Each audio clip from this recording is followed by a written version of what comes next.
अस्सलाम वालेकुम 10th class. Next है हमारे पास एक्सरसाइज 3.4 का क्वेश्चन नंबर 2। इसमें हमारे पास 3 मैट्रिक्स गिवन है और हमने इनकी वेरिफिकेशन करनी है।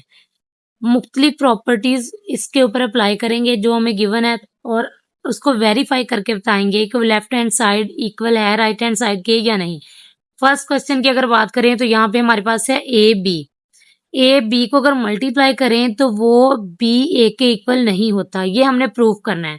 सबसे पहले हम लेंगे ए की वैल्यू। ए की वैल्यू हमारे पास है 5 1 -1 4। बी की वैल्यू हमारे पास है 2 -1 0 3। अब इनको मल्टीप्लाई करेंगे। मल्टीप्लीकेशन मैंने आपको पिछली वीडियो में बताई थी। सबसे पहले हमने लेनी है फर्स्ट रो, इसको मल्टीप्लाई कर देना है फर्स्ट कॉलम के साथ। ये आएगा 5 2s are 10 और ये 1 0 0।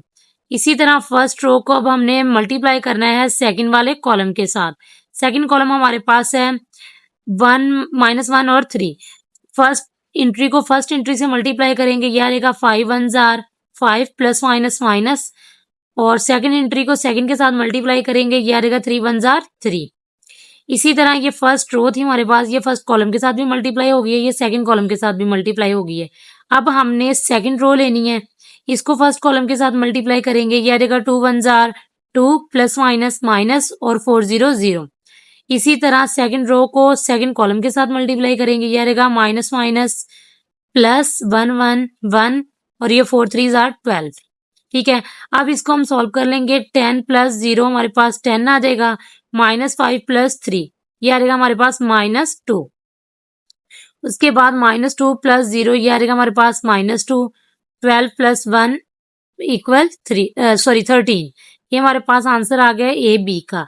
इसी तरह हम इसकी राइट हैंड साइड सॉल्व करेंगे। राइट हैंड साइड में हमारे पास है बी ए।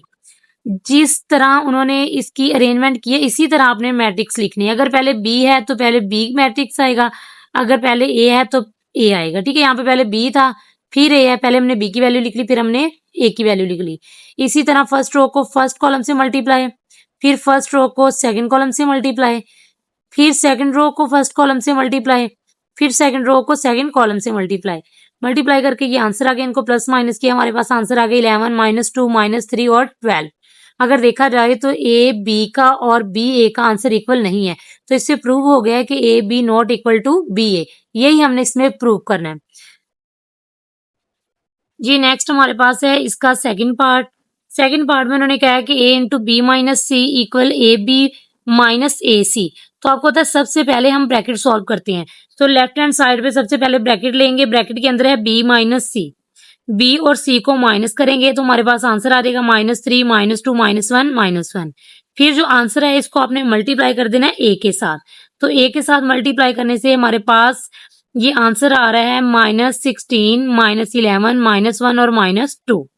इसी तरह इसकी राइट हैंड साइड अगर देखी जाए तो पहले हम इन दोनों को मल्टीप्लाई करेंगे, ए को बी के साथ ए को सी के साथ, फिर इन दोनों को माइनस करेंगे। यहाँ पे हमने ए को बी के साथ मल्टीप्लाई किया है, ये हमारे पास आंसर आ गया 10 -2 और 13।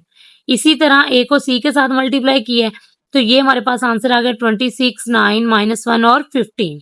अब हमने इनको माइनस कर देना, फर्स्ट एंट्री को फर्स्ट से, सेकंड को सेकंड से, थर्ड को थर्ड से और फोर्थ को फोर्थ से। तो ये आंसर हमारे पास आ गया -16 -11 -1 और -2। तो यहाँ से अगर देखा जाए तो लेफ्ट हैंड साइड का आंसर इक्वल है राइट हैंड साइड के। तो ये प्रूव हो गया लेफ्ट हैंड साइड इक्वल है राइट हैंड साइड के जी। इसका थर्ड पार्ट है हमारे पास a इंटू बी माइनस सी और a इंटू बी इंटू सी। ठीक है, सबसे पहले अगर ब्रैकेट की बात की जाए तो ब्रैकेट को सॉल्व करेंगे। इसमें हमारे पास मैट्रिक्स है बी सी, मतलब हमने बी और सी को पहले मल्टीप्लाई करना है। यहाँ पे हमने बी और सी को मल्टीप्लाई किया है। सबसे पहले बी की वैल्यू लिखी, फिर हमने लिख ली सी की। फर्स्ट रो को फर्स्ट कॉलम से मल्टीप्लाई, फिर फर्स्ट रो को सेकंड कॉलम से मल्टीप्लाई, फिर सेकंड रो को फर्स्ट कॉलम से मल्टीप्लाई, फिर सेकंड रो को सेकंड कॉलम से मल्टीप्लाई। ठीक हो गया। उसके बाद इनको हमने प्लस कर लिया, प्लस जो वैल्यू प्लस हो रही थी वो प्लस कर ली, जो माइनस हो रही थी वो माइनस कर ली। ये इसका आंसर आ गया। अब हमारे पास बी सी का आंसर आ गया। अब हमने इसको ए के साथ मल्टीप्लाई करना है। तो नेक्स्ट हमने लिखा है, सबसे पहले ए की वैल्यू लिखी है, फिर बी सी का जो आंसर आया था वो लिखा है। बी सी का आंसर था हमारे पास 9 -2 3 और 12। अब इन दोनों को मल्टीप्लाई किए, सेम उसी तरह first row first column, first row second column, second row, first column, second row, second column, multiply करके हमारे पास ये आंसर आया है। उसके बाद इसको हमने प्लस माइनस कर दिया, हमारे पास आंसर आ गया 48, 2, 3, 50। ये थी हमारे पास लेफ्ट हैंड साइड। अब हम सॉल्व करेंगे राइट हैंड साइड को। जी, इसकी राइट हैंड साइड है हमारे पास ए बी इंटू सी। यहाँ पे सबसे पहले ए की वैल्यू लिखेंगे, फिर बी की वैल्यू लिखेंगे, इन दोनों को मल्टीप्लाई करेंगे। मल्टीप्लाई करने से हमारे पास आंसर आ गया 10, -2 और 13।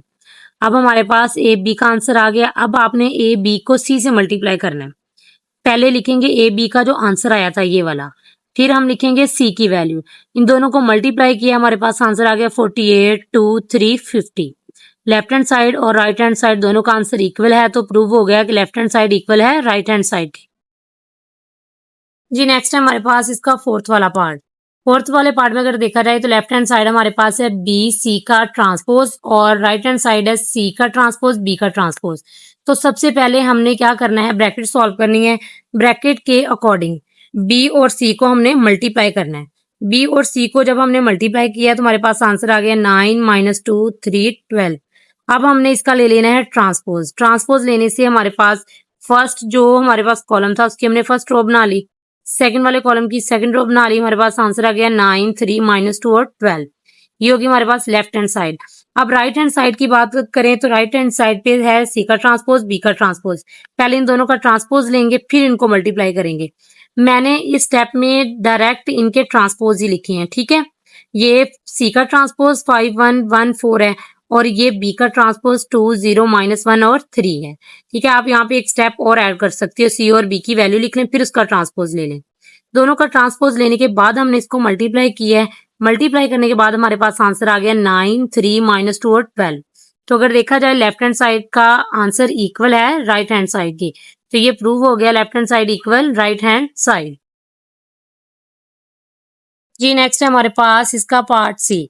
पार्ट सी की अगर बात करें तो यहाँ पे गिवन है हमें बी प्लस सी इंटू ए। बी और सी को हमने प्लस करना है और ए के साथ मल्टीप्लाई करना है, और राइट हैंड साइड में बी और ए को मल्टीप्लाई करना है और सी और ए को मल्टीप्लाई करना है, फिर इनको प्लस करना है। सबसे पहले लेफ्ट हैंड साइड की बात करेंगे, बी और सी को हम प्लस कर लेंगे। सबसे पहले बी की वैल्यू लिखी, फिर हमने सी की वैल्यू लिखी। इन दोनों को प्लस करने से आंसर हमारे पास आ रहा है 7017। अब जो इसका आंसर है इसको हमने मल्टीप्लाई कर देना है ए के साथ। ये लिखेंगे बी प्लस सी इंटू ए। बी प्लस सी का जो आंसर आया वो लिखना है और फिर आपने ए की वैल्यू लिखनी है। ए की वैल्यू हमारे पास थी 5, 1, -1, 4। अब इन दोनों को मल्टीप्लाई किया है, मल्टीप्लाई करने से आंसर आ रहा है हमारे पास 35, 7, -2 और 29। ये हमारे पास सॉल्व हो गया लेफ्ट हैंड साइड। अब हम बात करते हैं राइट हैंड साइड की। तो राइट हैंड साइड में सबसे पहले क्या करना है, बी को ए के साथ मल्टीप्लाई करना है। आपने बी को ए के साथ मल्टीप्लाई किया, आंसर आ गया है 11, -2, -3 और 12। इसी तरह सी को ए के साथ मल्टीप्लाई किया है तो हमारे पास आंसर आ गया 24, 9, 1, 17। अब हमने बी ए और सी ए दोनों को प्लस कर लेना है। तो यहाँ पे हमने नेक्स्ट स्टेप में इन दोनों को प्लस कर लिया है। सबसे पहले बी ए की वैल्यू लिख ली है जो प्लस मल्टीप्लाई करके आई थी, फिर हमने सी ए की वैल्यू लिख ली है जो मल्टीप्लाई करके आई थी। इन दोनों को हमने प्लस कर लिया है। ये आ गया हमारे पास 35, 7, -2, 29। यहाँ पे एक स्टेप मिस किया है मैंने, यहाँ पे आप इनको प्लस करके फिर उसका आंसर लिख लें, ठीक है। तो ये प्रूव हो गया कि लेफ्ट हैंड साइड इक्वल है राइट हैंड साइड के। जी, नेक्स्ट है हमारे पास क्वेश्चन नंबर 3। इसमें हमें गिवन है इफ 4ab3 6 6 = 6 3। ये हमें मैट्रिक्स गिवन है, मतलब ये 2 मैट्रिक्स इक्वल हों इस मैट्रिक्स के, तो हमने फाइंड करनी ए और बी की वैल्यू। आपको पता है 2 ब्रैकेट जब साथ साथ लिखी जाती है तो वो मल्टीप्लाई होती हैं। इसी तरह ये वाली 2 ब्रैकेट साथ साथ है तो इनको मल्टीप्लाई कर लेंगे फर्स्ट रो को फर्स्ट कॉलम के साथ। तो ये आ जाएगा हमारे पास 6 4 24 और 6 a एज इट इज। इन दोनों को प्लस कर लिया। अब हमारे पास एक ही कॉलम था, मल्टीप्लाई हो गया। अब हम लेंगे सेकंड रो। सेकंड रो हमारे पास है बी और 3।